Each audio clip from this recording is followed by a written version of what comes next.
What's going on, my fellow YouTubers? This is Matt Marcotte from Matt's Moments. I'm here in Portland, Oregon, about to take the Empire Builder all the way across to Chicago. That's 2,250 miles, I think. It's a little longer than the segment from Seattle, which we will meet up with in several hours tonight, Spokane, Washington, to connect up both trains and go the rest of the way. It is 37 stops from Portland, 38 from Seattle. I figured let's go west to east because everybody goes east to west. Let's have a look around, get checked in, and here we go. This train below me is what will take me all the way across to Chicago. It is only consists of 4 train cars, 1 engine, it's 1 sleeper, 2 coach class, and the observation lounge, which I don't think the one from Seattle will carry one. And we'll connect up and make it a really long train going across the northern parts of America. Might I add, I'll be surviving 46 hours in coach class. Let's see how that goes. Opened in 1896, Portland's Union Station was originally part of the Northwest Pacific Terminal Company, owned by Northern Pacific, Union Pacific, and Southern Pacific Railroads. Amtrak services that are provided are the Cascades, Coast Starlight, and the Empire Builder. Since we were in coach class and it was such a long journey, we decided to check our roller bags and hang on to our backpacks. We grabbed a seat in the crowd as we waited on our now delayed train. Present day, Portland Union Station area is used for Amtrak, the light rail, streetcar, and bus services. As I gaze out the window at our train, they finally told us why our train was delayed.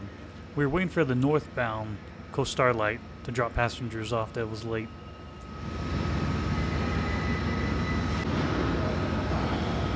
Those in a sleeper car, you're in luck. Portland has a lounge for you. Here's a tip. When you're in coach class, you want to line up early so you can get first dibs on the seats. It was finally time to board, and my aunt and uncle were pretty excited.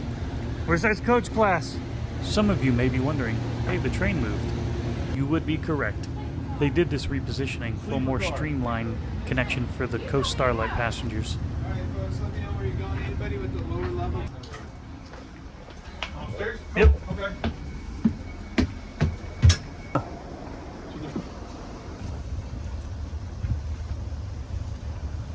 Let's have a quick little seat tour.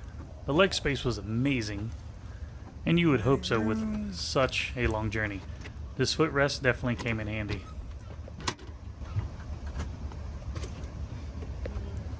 This tray table was very good, and it pulled out for plenty of work to do, eating, and look at this safety card. As safety cards should be. This one was very detailed in case of emergency. I have seen some that are just cut dry.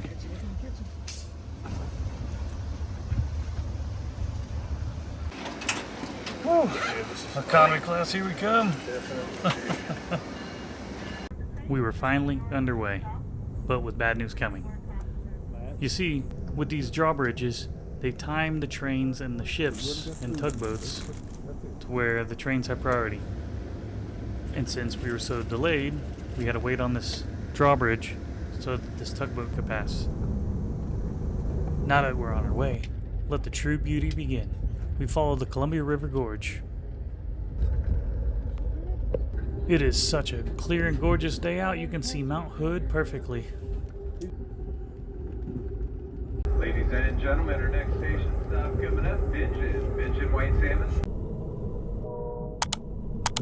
It took 12,000 years to carve out the gorge, and its length is 75 miles filled with 75 waterfalls, 800 species of flowers, and 13 of those are only found here. And if you are the outdoorsy type, then you will enjoy choosing from 54 hiking trails. Now the actual Columbia River itself is 1,243 miles long, making it the 7th longest river in the US, with an average width of 1 mile.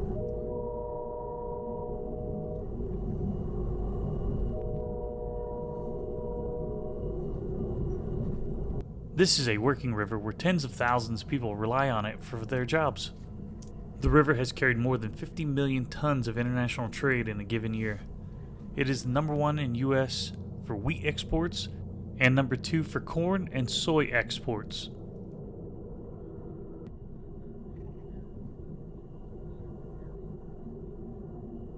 At the center of the car, go down the stairs to D train, this will be a brief stop. If Wishram is not your final destination, please remain on board and upstairs. The cruise industry on the Columbia River has steadily grown over the years. If that's more your jam than a train, do it up.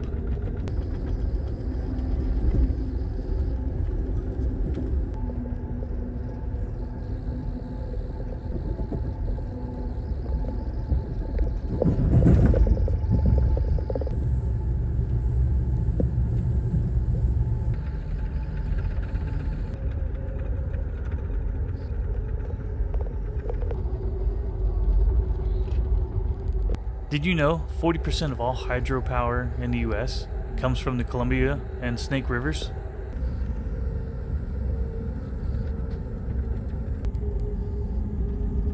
As we grow closer and closer to Pasco, Washington, we leave the sun behind us. I was pretty thankful that the coach class car I was in was fairly empty.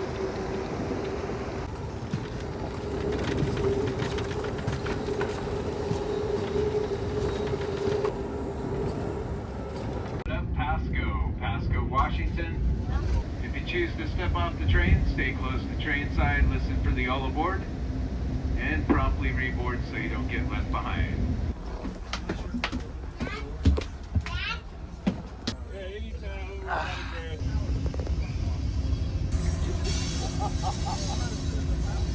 Alright, we're about 5 hours into this nice long journey. Get off and stretch your legs, kind of stop at Pasco, Washington. We're about 30 minutes behind schedule, but that's a good thing because the Seattle train we're meeting up with later is 30 minutes scheduled after us, so the later we are, the more on time we catch up with that. See you back on board. Coach class cars do not have showers, just a lav. And as you can see, pretty basic and simple. We now begin to make the 3-hour journey to Spokane, where we link up with the other half of the Empire Builder from Seattle. It is here that they remove the luggage from our train and put it on the Seattle portion because they have the baggage car. We also get other services like potable water. Welcome to Spokane, Washington, where they disconnect one engine and connect another train.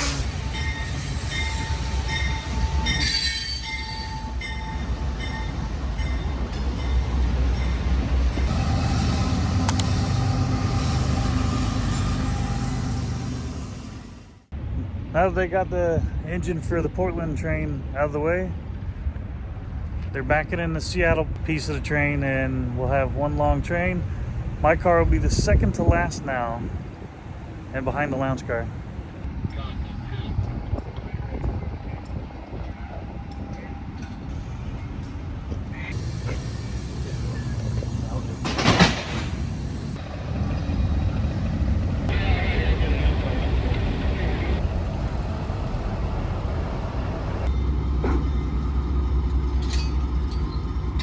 Now that they got the charger out of the way,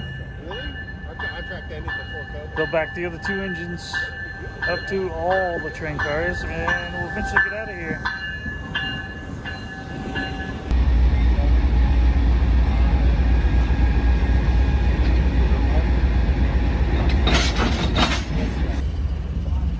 And that, ladies and gentlemen, is how you connect two trains to head eastbound to Chicago and lose an engine. What'd you think, Uncle? All right, it's great. Two kids in the candy store right here. Yes, sir. Literally, first time I've stepped foot in Spokane, and I've worked in the airline industry for 18 years. This train has 2 engines, a baggage car, and 8 passenger cars. It's time to get cozy, get to sleep, and I'll see you at sunrise. Good night. Good morning from Whitefish, Montana. I slept through the early morning hours of western Montana. That's okay, because Glacier National Park was coming up next. And how cool is this? A little community grass runway. Just for reference, if you don't want to travel the entire route, major airports are in Spokane, Whitefish, Minot, and Milwaukee. The beauty of the terrain was changing after leaving the valley Whitefish sits in.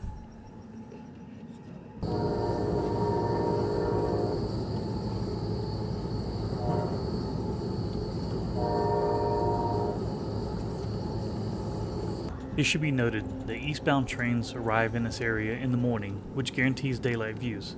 The westbound train arrives in the early evening, so summer travel is needed to view the mountains. West Glacier train station is an unstaffed station and is one of 3 in Glacier National Park.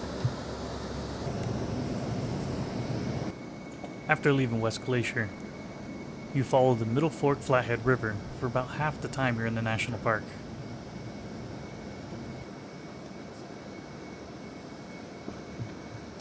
We started zigzagging through the forest and gaining elevation, with stunning beauty to our left and right.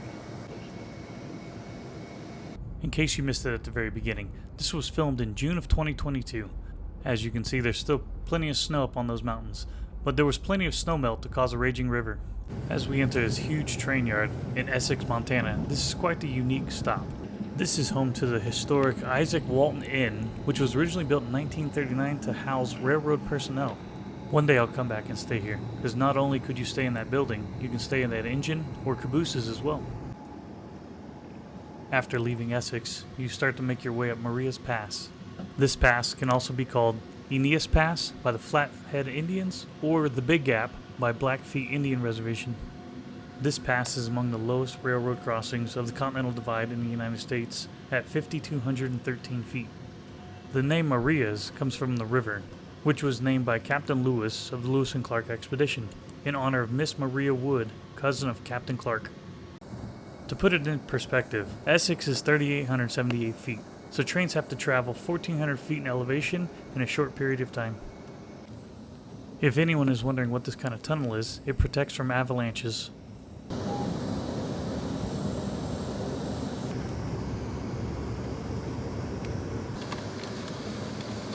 Now arriving in East Glacier Station.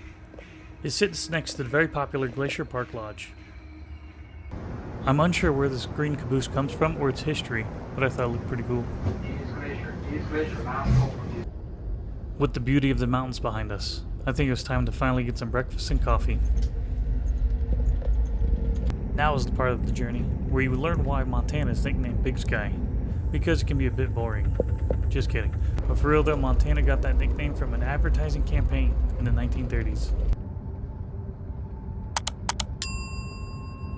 As we arrive into Cutbank, Montana, Mother Nature unleashed the rain.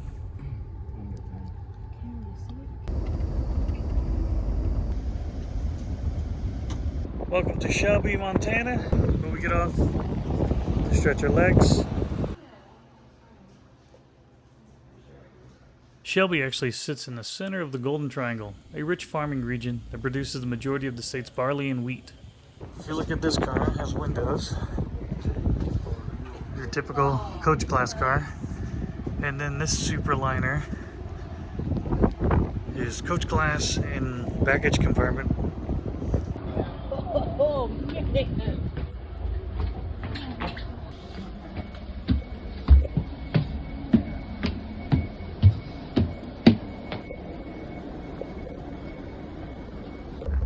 Sneaking up on us.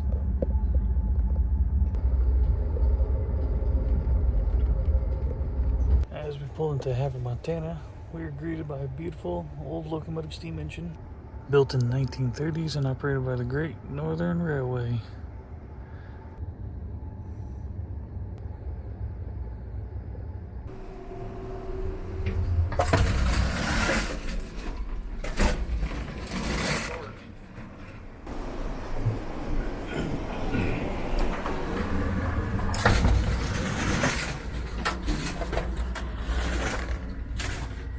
The lounge car was a few cars up from where I was at, and most of the time it was pretty packed.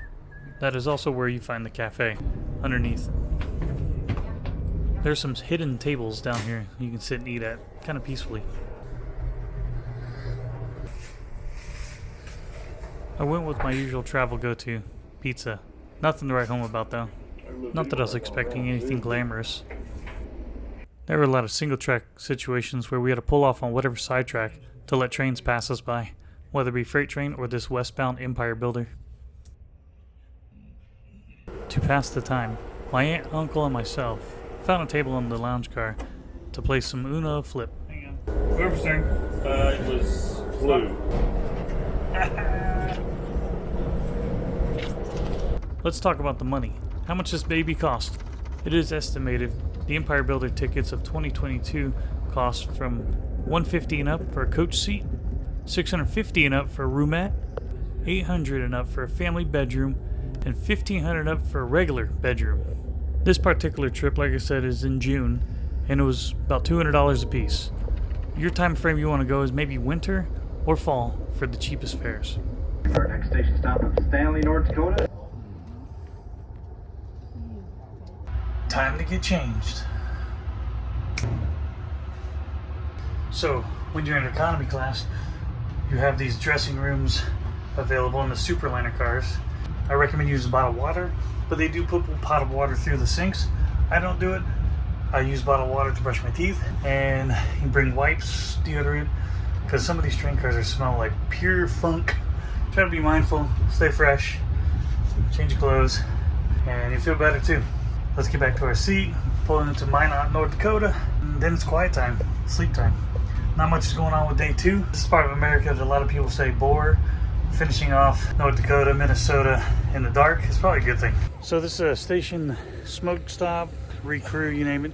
But right over there is the famous Minot coffee shop that a lot of people take this train, and when they stop here in the mornings going westbound, get some coffee and whatever snacks are on there, and they make a run for it too. You can check out probably any of those YouTubers out there that did the eastbound westbound train. Bummer it closed at 3 p.m, which is 6 hours ago. Just wanted to point it out to you viewers out there.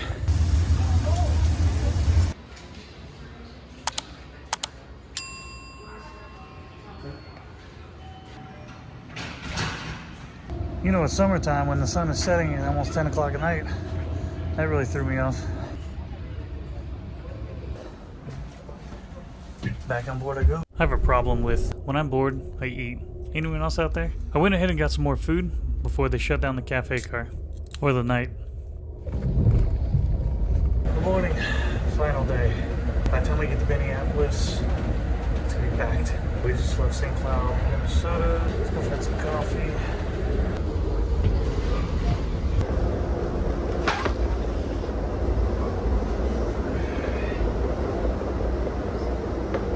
Nothing in economy for food is anything more than a college kid's dorm room shelf being microwave, being bluntly honest.